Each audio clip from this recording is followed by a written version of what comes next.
Jemaat yang dikasihi Tuhan, mari kita membuka ibadah kita di hari ini. Pertolongan kita ialah daripada Tuhan yang menjadikan langit dan bumi.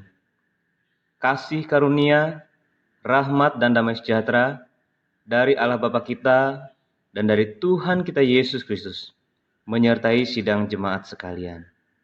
Amin.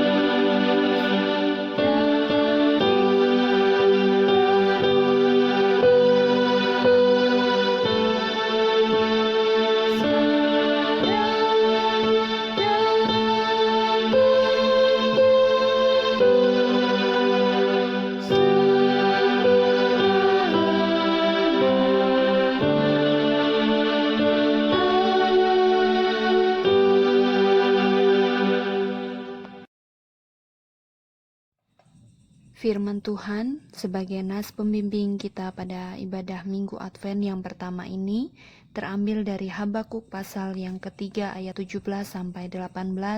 Demikian firman Tuhan.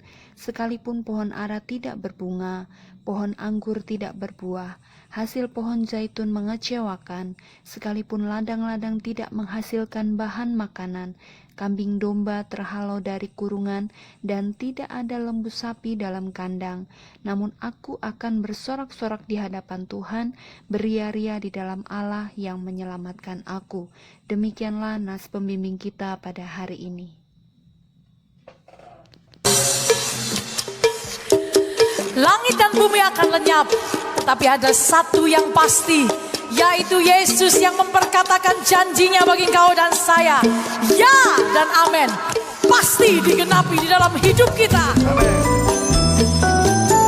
Kami bangga memiliki kau, Tuhan.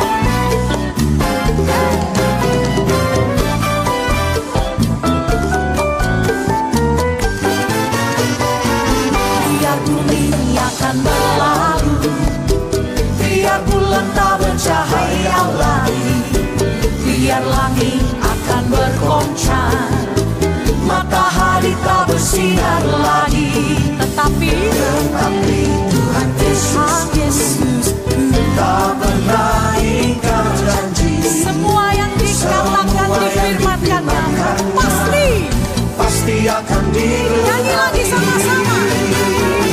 Biar bumi akan berlalu, biar bulan tak bercahaya lagi, biar langit akan bergoncang, matahari tak bersinar. Umat Tuhan, angkat tanganmu bersama akui. Tuhan Yesusku tak pernah ingkar janji. Semua yang dikatakannya, ucapkan pasti akan digenapi. Angkat tanganmu bersama.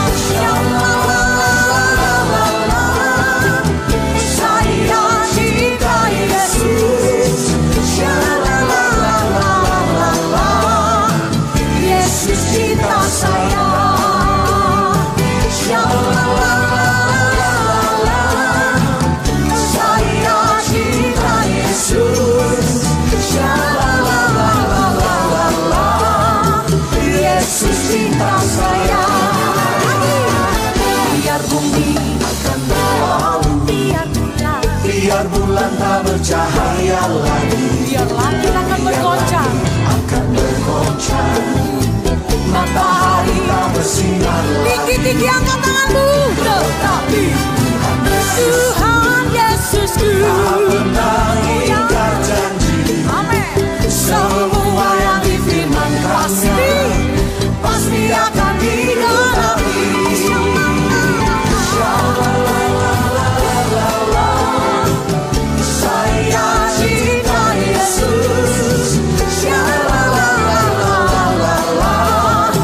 Yesus cinta saya.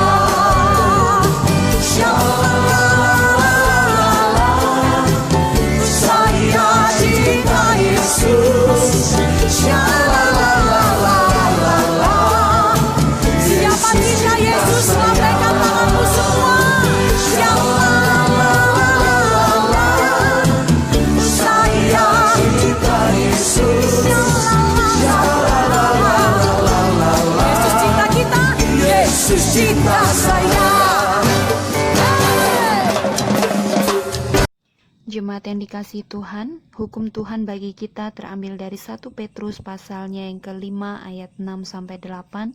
Demikianlah firman Tuhan, karena itu rendahkanlah dirimu di bawah tangan Tuhan yang kuat, supaya kamu ditinggikannya pada waktunya. Serahkanlah segala kekhawatiranmu kepadanya, sebab Ia yang memelihara kamu. Sadarlah dan berjaga-jagalah. Lawanmu si iblis berjalan keliling sama seperti singa yang mengaum-ngaum dan mencari orang yang dapat ditelannya.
Jemaat yang terkasih dalam Tuhan Yesus Kristus, marilah kita bersama-sama merendahkan diri di hadapan Tuhan untuk mengakui segala dosa dan kesalahan kita kepadanya, serta memohon pengampunan atas segala dosa dan kesalahan kita.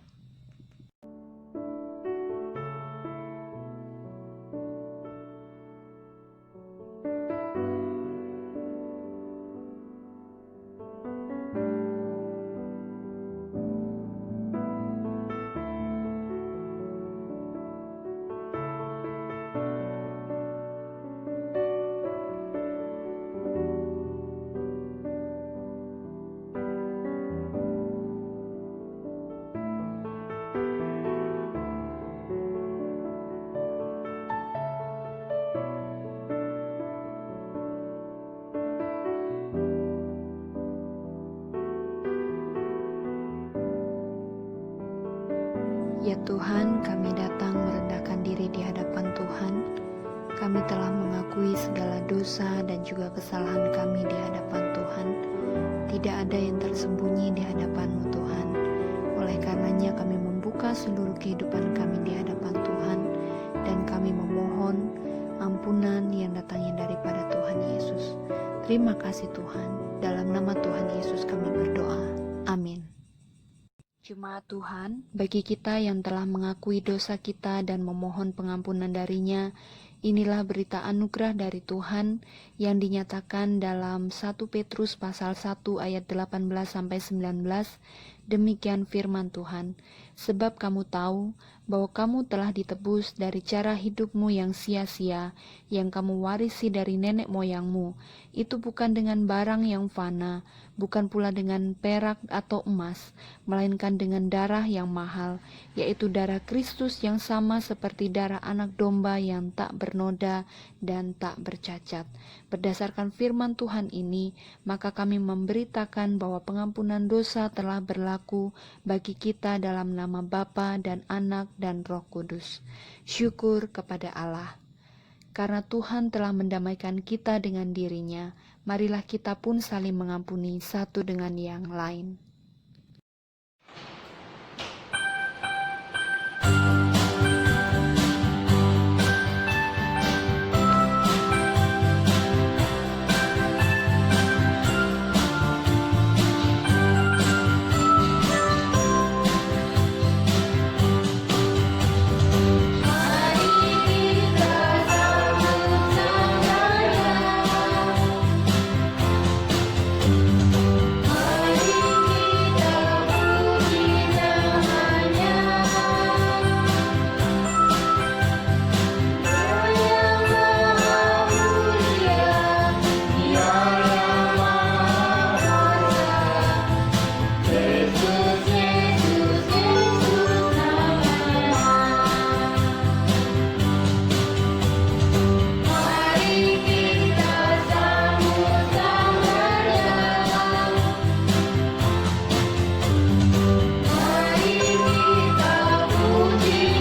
Salam Bapak Ibu yang terkasih.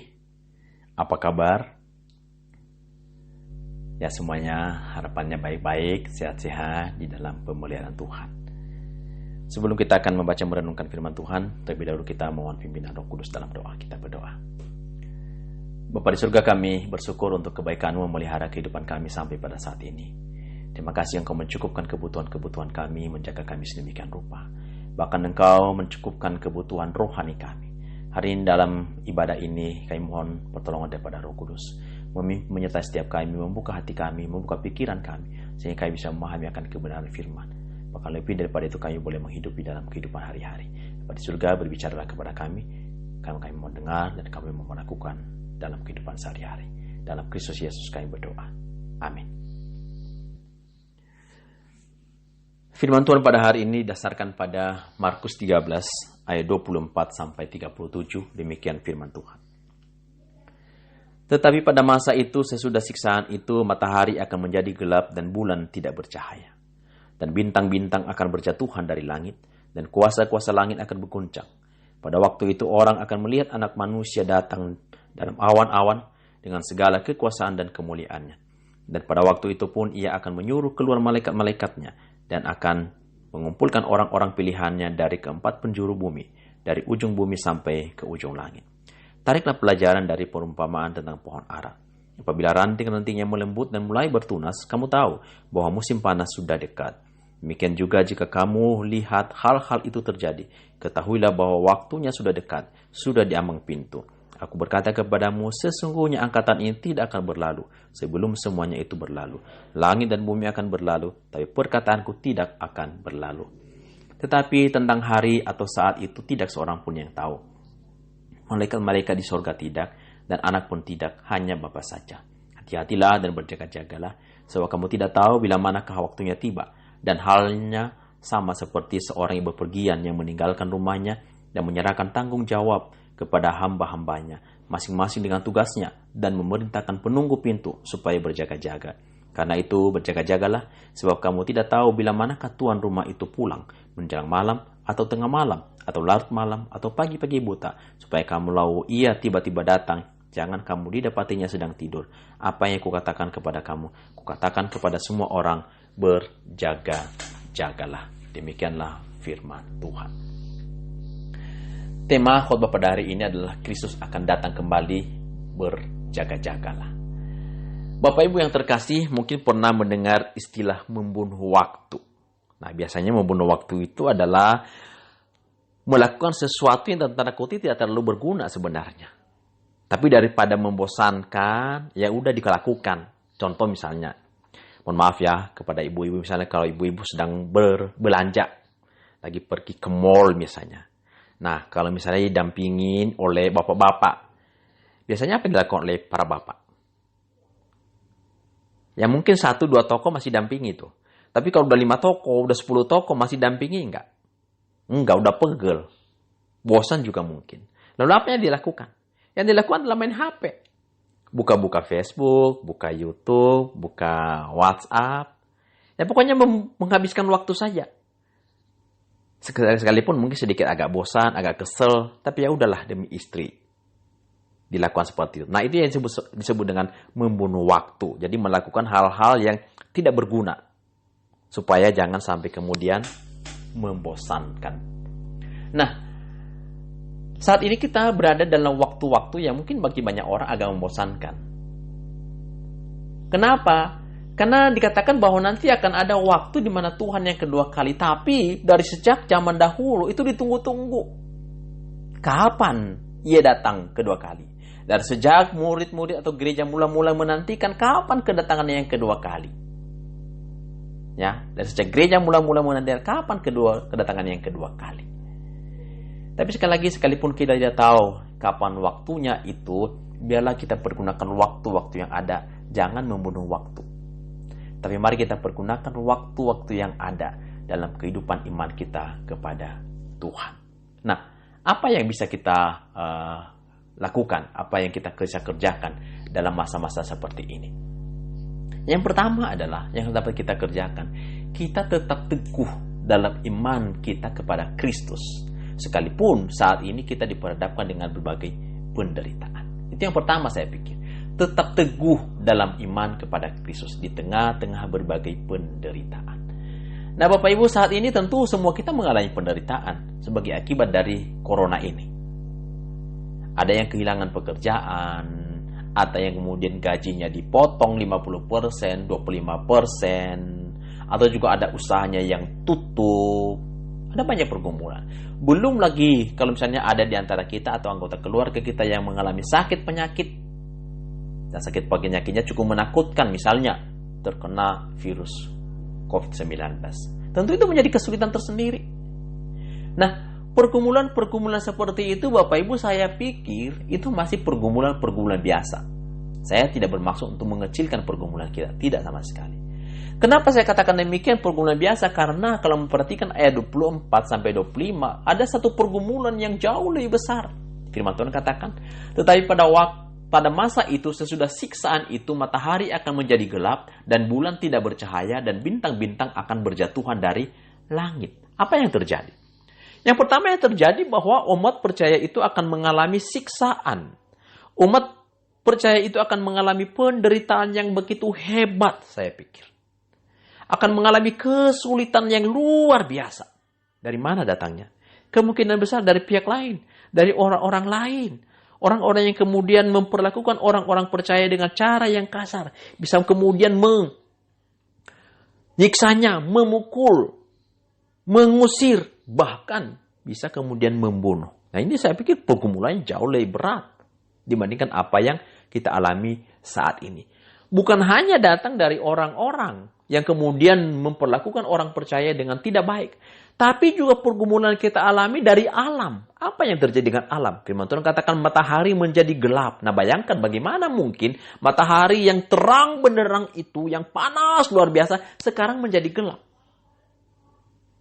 Nah Bapak Ibu kalau sepanjang malam aja gelap gulita, lampu tidak nyalakan atau PLN padam, itu rasanya nggak enak itu sepanjang hari. Nah ini dikatakan bahwa matahari akan menjadi gelap. Nah karena matahari gelap maka selanjutnya firman Tuhan mengatakan bulan tidak bercahaya. Karena memang bulan cahayanya dari mana? Dari matahari. Lalu kemudian sudah mataharinya menjadi gelap, bulannya tidak bercahaya, lebih parah lagi Bapak Ibu, bintang-bintang akan berjatuhan dari langit. Nah Bapak Ibu, bintang-bintang itu kecil apa besar? Kita kan kalau lihat dari bumi, lihat bintang kecil ya, imut-imut. Bapak Ibu jangan bayangkan bahwa bintang itu kecil. Bintang itu sangat besar Bapak Ibu. Bahkan ada bintang yang mungkin hampir sama dengan bumi, bahkan jauh lebih besar mungkin dengan bumi. Nah bayangkan Bapak Ibu kalau misalnya bintang seperti itu jatuh ke bumi, kayak apa itu bumi? Kayak apa kita? Oh saya pikir betul-betul penderitaan yang luar biasa yang terjadi kepada setiap kita selaku seorang percaya kalau kemudian terjadi seperti demikian. Nah, ketika kita mengalami pergumulan yang berat, misalnya tadi dikatakan siksaan dari orang lain, dari pihak lain, lalu kemudian karena faktor alam, pertanyaan apakah tetap teguh kepada iman dalam Kristus? Tetap teguh?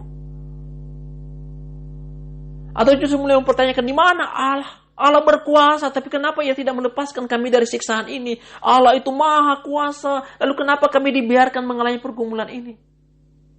Lalu kau mungkin mengatakan, nah kalau begini terus, ya ngapain percaya kepada Yesus? Lebih baik percaya kepada yang lain. Tapi sekali lagi saya mau tekankan adalah tetap teguhlah dalam iman percaya kepada Kristus sekalipun di tengah-tengah berbagai penderitaan-penderitaan yang kita alami saat ini. Bahkan mungkin nanti di masa akan datang penderitaan-penderitaan kita jauh lebih berat lagi dari apa yang sudah kita rasakan saat ini. Perhatikan Bapak Ibu siksaan yang dialami oleh umat percaya di daerah Suriah dan daerah Timur Tengah sana. Data mengatakan bahwa antara tahun 2003 sampai 2014 setidaknya Bapak Ibu ada 1.131 orang Kristen dibunuh oleh ISIS. Dan ada 125 gereja dihancurkan. Nah bayangkan, itu penderitaan yang dialami oleh orang percaya. Mereka menderita bukan karena mereka jahat. Mereka menderita bukan karena mereka mencuri. Mereka menderita bukan karena mereka kemudian merugikan orang lain. Tapi mereka menderita karena mereka percaya kepada Yesus. Karena mereka percaya kepada Kristus, karena mereka membaca Alkitab, karena mereka beribadah kepada Tuhan, mereka berdoa kepada Tuhan. Gara-gara itu mereka dibunuh. Mengerikan bukan? Bahkan mungkin kita pernah mendengar, mungkin pernah membaca berita, di antara mereka tidak sedikit yang kemudian dipenggal, lehernya digorok. Wow. Nah, tentu sebelum itu terjadi kepada mereka, sangat mungkin mereka itu kemudian ditawarin, mau nggak tinggalin Kristus?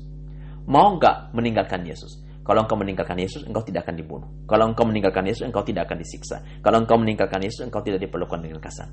Saya pikir mungkin ada tawaran-tawaran seperti itu. Tapi orang-orang ini setidaknya 1131 orang tetap teguh dalam yang percaya mereka. Sehingga sampai akhirnya mereka kemudian diperlakukan dengan kasar dan dibunuh oleh kelompok ISIS. Tapi mereka telah menang sampai akhir. Kabar lain saya dengar adalah di Nigeria. Di Nigeria dikatakan ada 10 orang Kristen dibunuh setiap hari karena imannya pada Yesus. Setiap hari loh Bapak Ibu. 10 orang. Bukan sekali karena mereka jahat, tapi karena beriman kepada Kristus. Nah akibatnya, mereka diperhadapkan dengan pembunuhan. Lalu, di sepanjang tahun 2016, data lain mengatakan ada 90.000 umat Kristen, umat Nasrani dibunuh karena keyakinannya. Oh sekali lagi data-data ini cukup menakutkan. Tapi saya tidak bermaksud untuk menakut-nakuti Bapak Ibu. Tapi data ini perlu untuk membuka mata kita untuk boleh melihat karena iman kita kepada Kristus sangat mungkin kita mengalami penderitaan. Dan sekali lagi saya pikir di sepanjang sejarah, di sepanjang masa, orang-orang percaya umat Tuhan itu telah mengalami penderitaan yang berat. Dan menjelang kedatangan Kristus yang kedua kali, kemungkinan besar penderitaan ini akan semakin berat. Nah, kalau diperhadapkan seperti itu, apakah tetap setia kepada Kristus? Apakah tetap setia dan mengatakan, saya tetap mengaku Yesus satu-satunya Tuhan dan Juru Selamat atas hidup saya, sekalipun saya harus mati, disiksa seperti ini? Beranikah? Saya berharap biarlah kiranya Roh Kudus menolong kita boleh tetap setia sampai akhir. Sebagaimana dikatakan dalam Wahyu 2 ayat 10b yang mengatakan, hendaklah engkau setia sampai mati, dan aku akan mengaruniakan kepadamu mahkota kehidupan. Sekali lagi ini sebuah pendorong, sebuah dorongan kepada setiap kita yang memberikan semangat kepada kita yang mengatakan, hendaklah engkau setia sampai mati. Sekalipun engkau mengalami penderitaan, sekalipun engkau mengalami kesulitan hidup, sekali engkau diperlakukan dengan tidak baik, bahkan sekalipun engkau disiksa dan sampai mati, setialah sampai mati. Jangan mudah tergoda dengan hal-hal yang lain. Nanti Tuhan akan memberikan kepada kita mahkota kehidupan. Kalau kita menghadapi penderitaan sekarang ini, Paulus mengatakan bahwa penderitaan itu ringan. Paulus tidak bermaksud mengecilkan penderitaan kita, sama sekali tidak. Tapi Paulus adalah orang yang sudah mengalami penderitaan. Ia pernah kemudian dilempari dengan batu. Ia pernah diperhadapkan dengan para preman. Ia pernah diperhadapkan dengan siksaan. Bahkan nyawanya terancam. Tapi ia tetap setia sampai akhir. Karena pengalamannya bersama Tuhan itu kemudian ia menuliskan dalam 2 Korintus 4 ayat 17. Sebab penderitaan ringan yang sekarang ini mengerjakan bagi kami kemuliaan kekal yang melebihi segala-galanya, jauh lebih besar daripada penderitaan kami. Sekali lagi, Paulus mengatakan bahwa memang betul kami mengalami penderitaan. Tapi penderitaan ini kecil dibandingkan dengan apa yang kami terima kelak, yaitu kemuliaan kekal yang telah disediakan oleh Bapa kepada setiap orang yang setia sampai pada akhir. Setialah sampai pada akhir. Sekalipun sekali lagi ada banyak kesulitan yang kita hadapi. Mungkin ada di antara kita yang mengalami sakit penyakit. Sakit penyakit yang sudah berhari-hari, berbulan-bulan, bertahun-tahun, dan telah menghabiskan banyak biaya, tapi belum juga ada kesembuhan. Harapan saya jangan pernah meragukan Tuhan, lalu kemudian meninggalkan Tuhan. Setialah sampai pada akhir, sampai waktu Tuhan. Kalau ada di antara kita sekarang ini mengalami kesulitan ekonomi, karena pekerjaan, lalu penghasilan kita menurun drastis, atau kehilangan pekerjaan. Bagi juga yang berusaha mungkin mengalami goncangan ekonomi, tidak bisa membiayai karyawan. Ada juga yang mulai sudah tutup usahanya. Sekali lagi, tetaplah setia kepada Tuhan. Justru di tengah-tengah penderitaan-penderitaan itu kita semakin bergantung kepada Tuhan, semakin dekat kepada Tuhan, semakin mengandalkan Tuhan.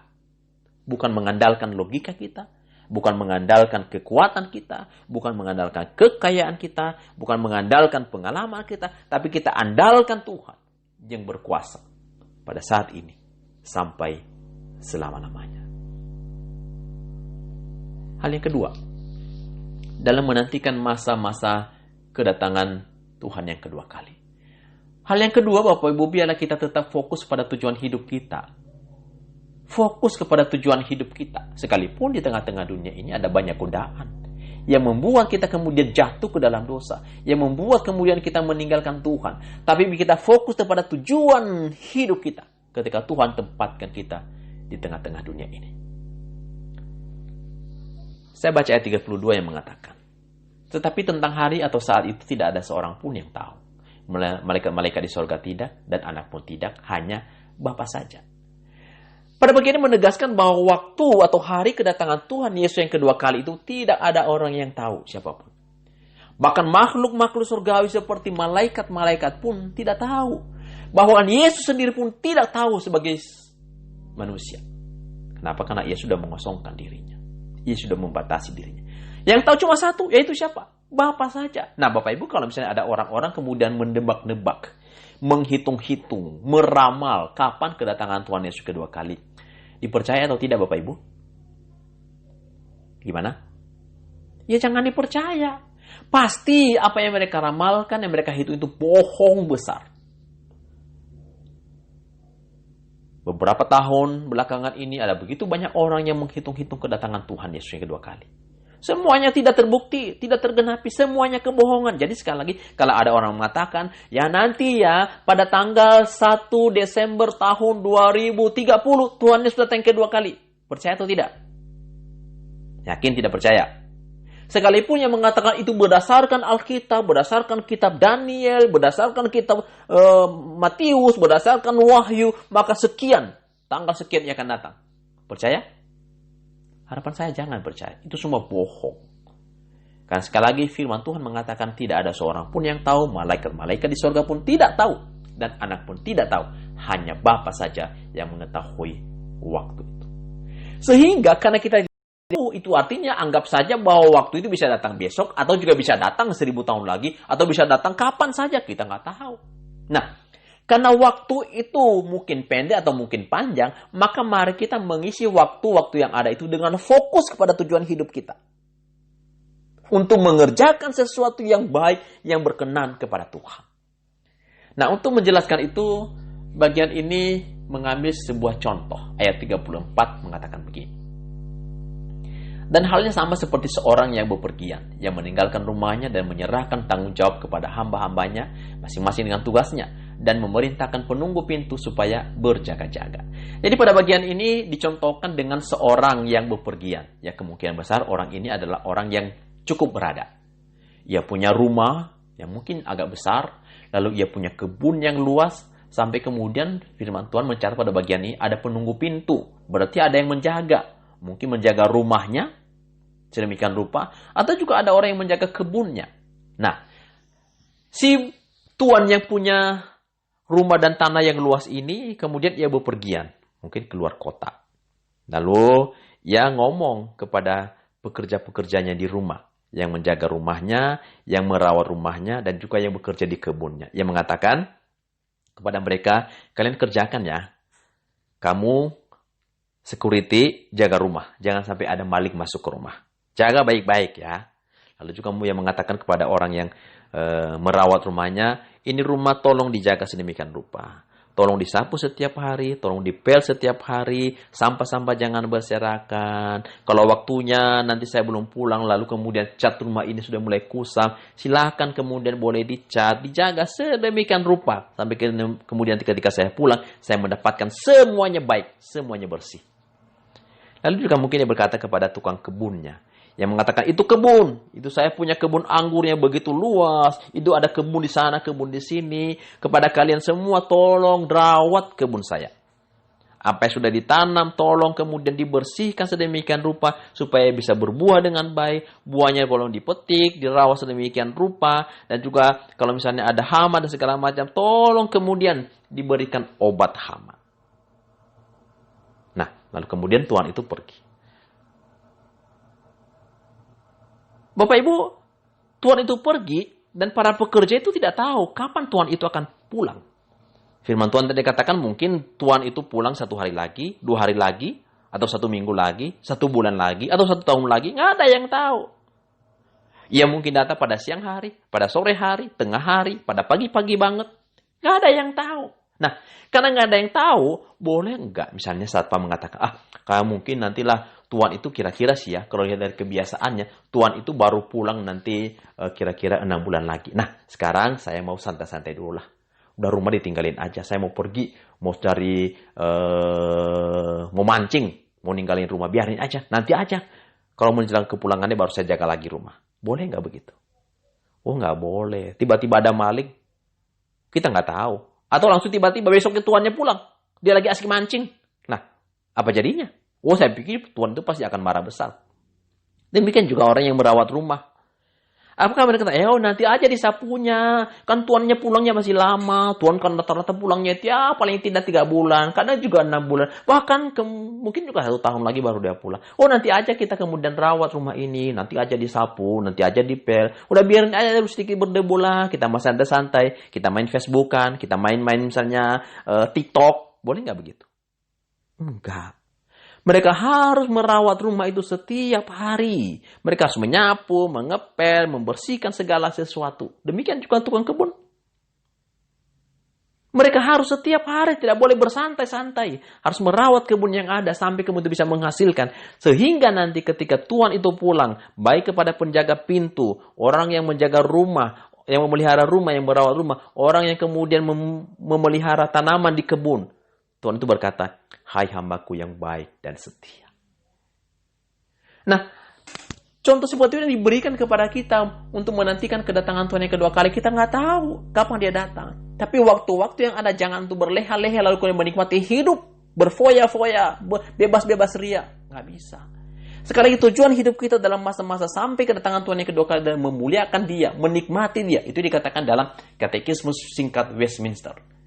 Bahwa tujuan hidup manusia adalah memuliakan Allah serta menikmati dia selama-lamanya. Artinya, apapun yang kita kerjakan Bapak Ibu, dari hal yang kecil sampai yang besar, semuanya untuk memuliakan Allah, semuanya untuk menikmati dia dalam proses itu. Misalnya yang kecil-kecil, makan dan minum.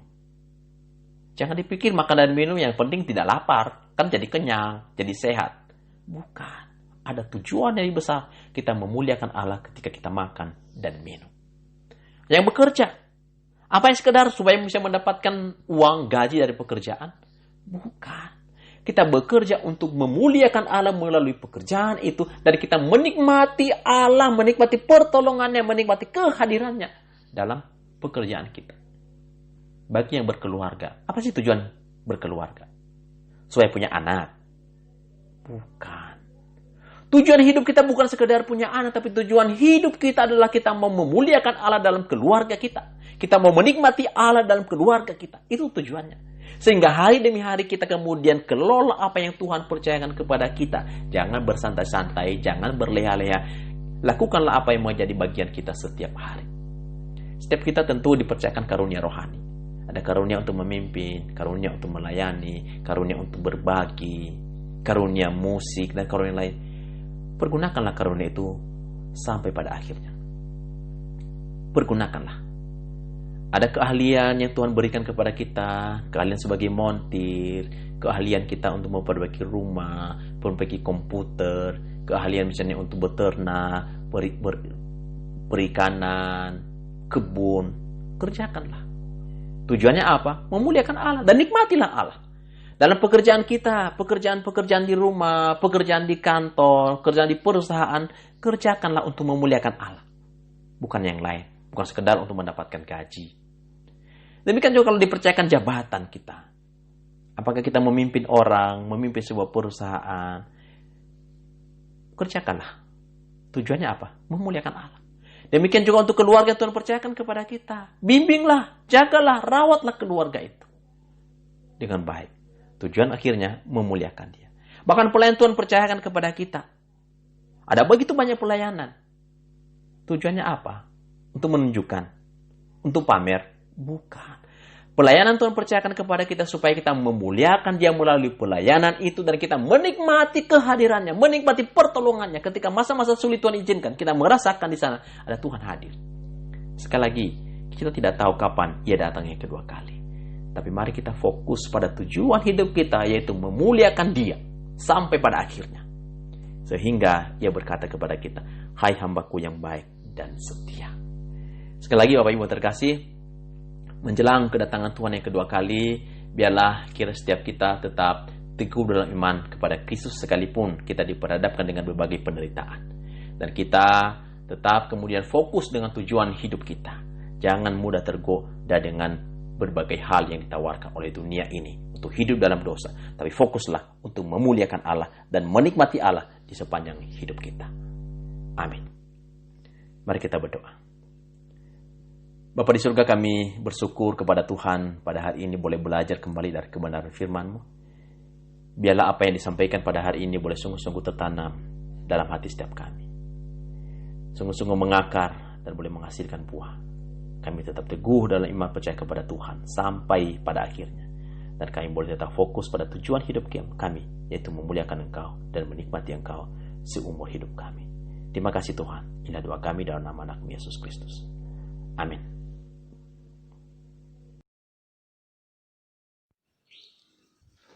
Jemaat Tuhan, mari kita mengambil sikap hormat.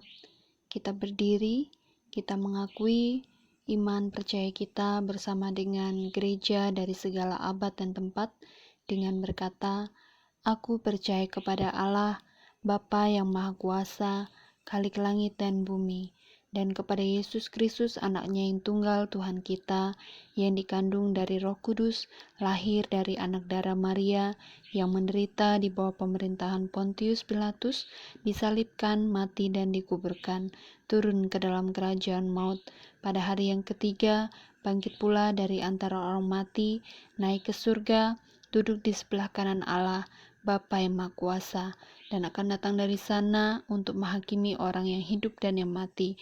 Aku percaya kepada Roh Kudus, gereja yang kudus dan am, persekutuan orang kudus, pengampunan dosa, kebangkitan orang mati dan hidup yang kekal. Amin."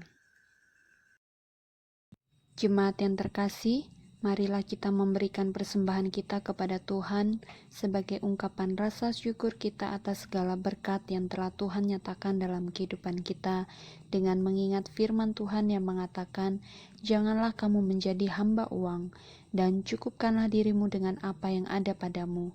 Karena Allah telah berfirman, Aku sekali-kali tidak akan membiarkan engkau, dan aku sekali-kali tidak akan meninggalkan engkau." Terambil dari Ibrani pasal 13 ayatnya yang kelima.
Bapa di surga, kami bersyukur karena di hari ini kami boleh beribadah di Minggu Advent yang pertama menjelang Natal.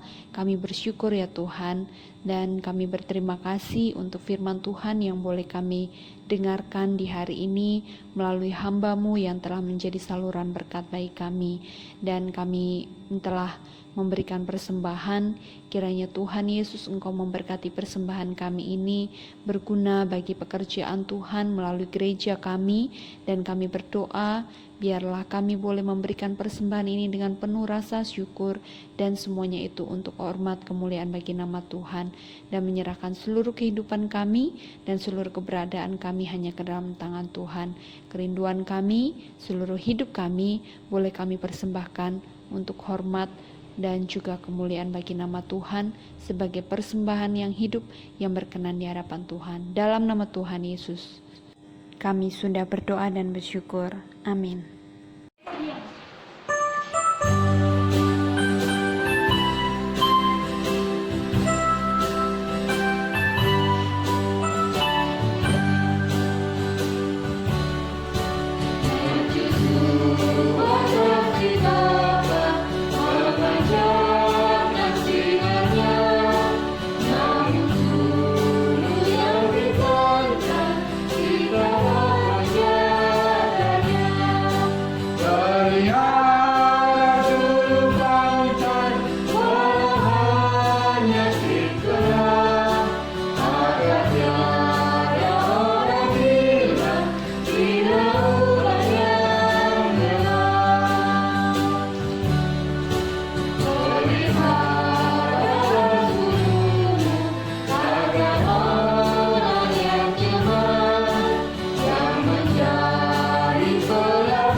Jemaat yang terkasih dalam Tuhan Yesus Kristus, sekarang kita akan mengakhiri kebaktian ini dan terimalah berkat dari Tuhan. Tuhan memberkati engkau dan melindungi engkau. Tuhan menyinari engkau dengan wajah-Nya dan memberi engkau kasih karunia. Tuhan menghadapkan wajah-Nya kepadamu dan memberi engkau damai sejahtera. Amin.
memenuhi hidupku.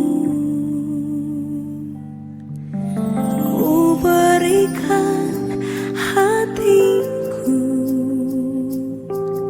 sepenuhnya bagimu.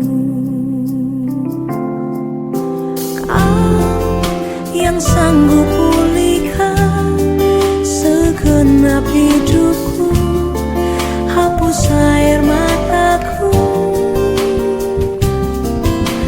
Kau yang sanggup bukakan setiap jalanku, oh Yesusku.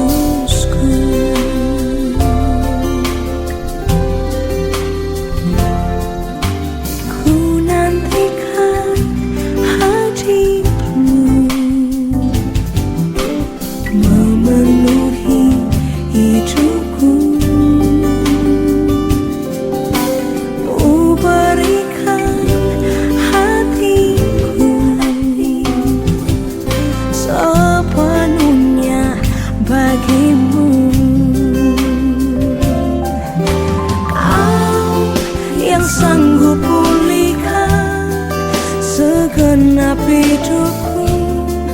hapus air mataku.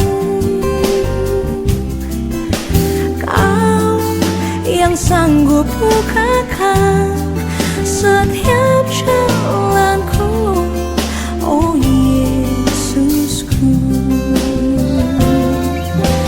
Kau yang sanggup pulihkan segenap hidupku, hapus air mataku.